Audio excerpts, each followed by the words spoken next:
Welcome back. From that interview with Professor Oyebode, a lot of other senior lawyers have also been speaking about the legality of the Amotekun security. I have the views of some of them up next. My position is the governors should go to court. I personally feel that the governors can do more to grow Nigerian democracy. So this is a very good test of whether they will defend what they have done. I think the Amotekun framework is constitutional. Even the IG of police backed it. So I'm not quite clear why the Attorney General has taken the view he has taken. Having taken that view, it means that there are two views. So go to court and test it. Before the launch of Amotekun last week, the Inspector General of Police held a meeting with the representative of the Southwest governors, I think Governor Kayode Fayemi, who is also the chair of the Governors Forum, Nigerian Governors Forum.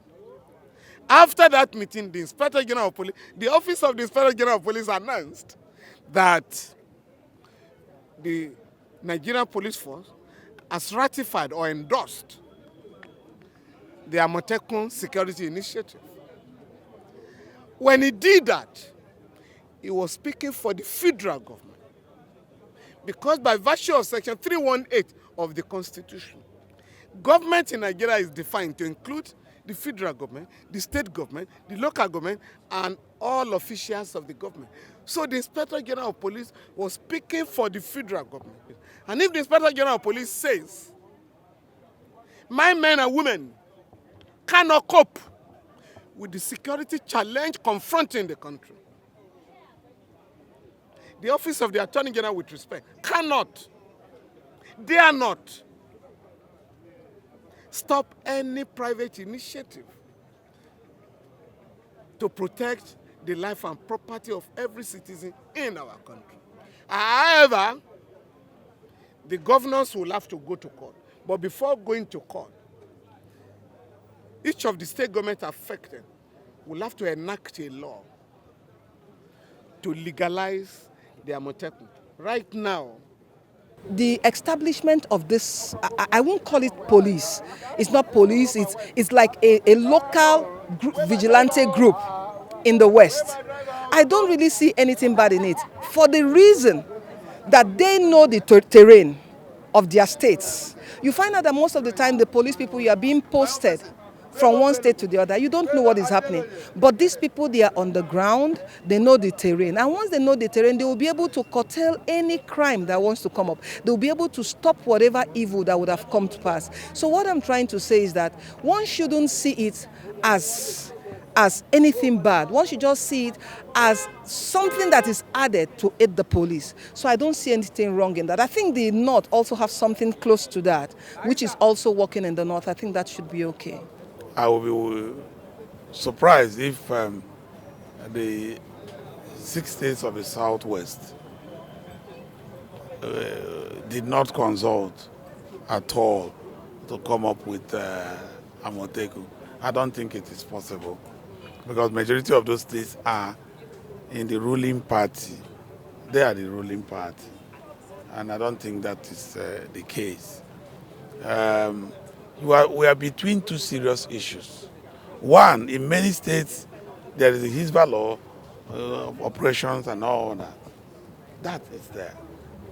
On the other side, there is also the issue of policing, whether you can have state police or not, which is a raging debate. And the third perspective is community policing.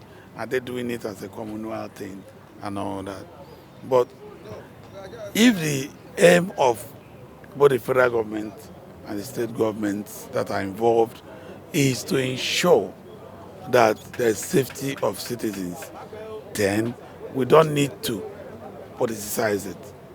The presidency and the Southwest governor should come together and fashion out an acceptable way to ensure that the area is secure. Not only for the Southwest, but also other parts of the country. And on the home stretch, let's bring you a recap of some of the top trending stories we tracked at the courtrooms. We begin with the report that a 7-man panel of the Supreme Court of Nigeria has nullified the election of Governor Emeka Ihedioha of Imo State.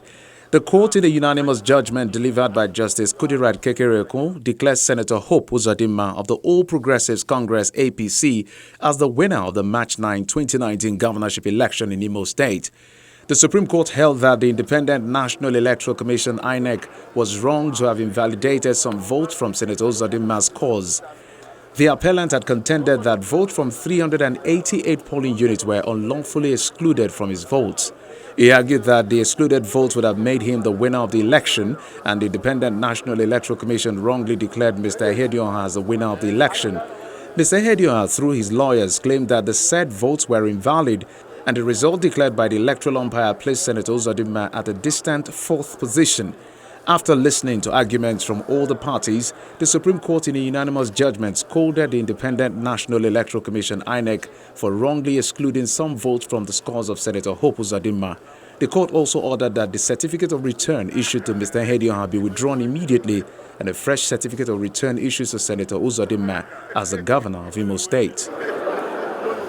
A former chairman of the defunct pension reform tax team, Abdulrasheed MAINA, who is standing trial on charges of money laundering involving 2 billion naira, has appealed to the Federal High Court Abuja to vary some of the conditions attached to the 1 billion naira bail granted him by the court last year. MAINA, who was arraigned along with his firm, Common Impute Property and Investment Limited, has been in remand in Abuja since October last year due to his inability to meet the bail conditions.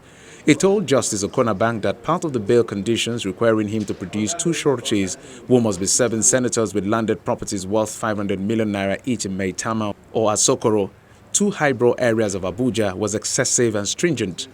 He pleaded with the court to drop the said conditions in the interest of justice.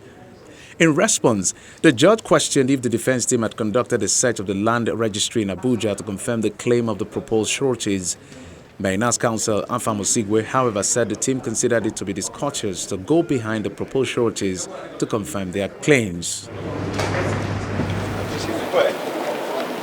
In Lagos, the former governor of Ekiti State, Ayodele Fayose, has asked the Federal High Court to stop the Economic and Financial Crimes Commission from introducing a new witness in the ongoing 2.2 billion naira fraud trial against him and the firm Spotless Investment Limited. On the 17th of February, the court will rule on whether the witness, Mr. Johnson Abidakun, the head of operations Zenith Bank, Ado Ekiti branch, can testify in the trial. The EFCC had brought Abidakun in to replace a bullion van driver with Zenith Bank, Ado Ekiti branch, Adewale Aladebola, who had earlier testified in the case. The prosecuting counsel, Rotimi Jacobs, SAN, had alleged that the testimony given by the bullion van driver was different from the statement he wrote at the EFCC's office during the investigation of the case. Jacob also alleged that Fayose had gone behind to compromise the witness by threatening him. He explained that this was the reason the EFCC sought to replace Aladebola with Abidakun. But the defense counsel, Ola Olanikpekun, SAN, and Olalekon Ojo, SAN, opposed the prosecution's move, describing it as an abuse of court processes. After hearing both sides, Justice Aneke adjourned till February 17 to rule on whether or not the witness can testify.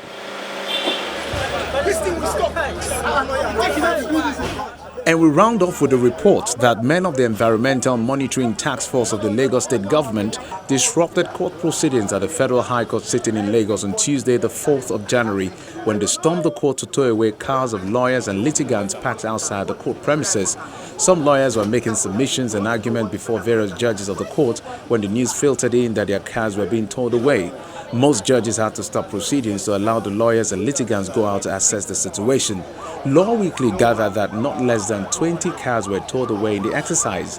Many onlookers who tried to film the exercise also had their phones seized by the men of the task force. A channel's television cameraman was also assaulted while trying to film the exercise.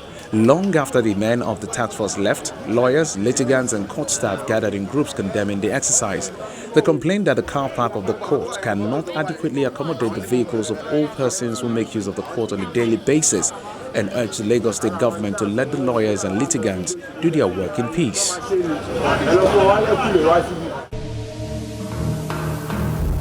And that's our program this week. Thank you very much for watching. Be sure to catch the repeat on air or watch via our YouTube channel. I'm Shola Shieli. See you next week.